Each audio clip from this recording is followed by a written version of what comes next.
Oh, it's been fantastic. So I come from the east coast of Canada on a small island, and actually we share hurricanes.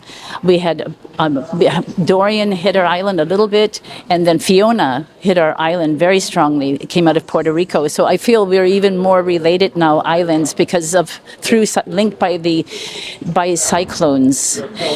So I work in the South Pacific. In the South Pacific Islands for over 2 decades. So this is my first trip to the Caribbean. So I'm learning so much about the Caribbean and about the issues here, but many of the issues are the same.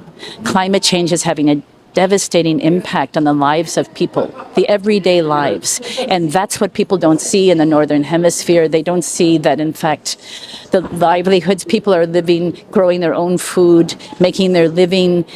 And climate change is changing it in disastrous ways. But at the same time, I also know from the South Pacific, we need to move away from that language, that vocabulary of crises, disaster, the endings, because we have to look at what people are doing. And I find people improvise, they're creative, and they are also politicizing, asking why are countries who have a very low carbon footprint paying such a high price for the Western European, North American fascination with and use of fossil fuels. So in the South Pacific, islanders are starting to question why. Why are they paying the price?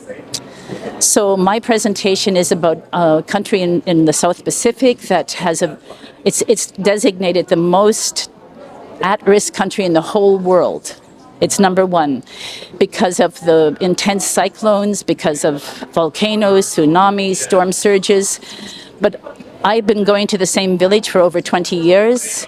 And when they get hit with a cyclone, I also look at how they are dealing with it. And I think it's really important to hear from islanders who are really living and facing the effects of climate change. And I don't think the voices of those people are heard enough. We talk about climate change as a scientific, managerial issue, but in fact, it is that, but it's much more.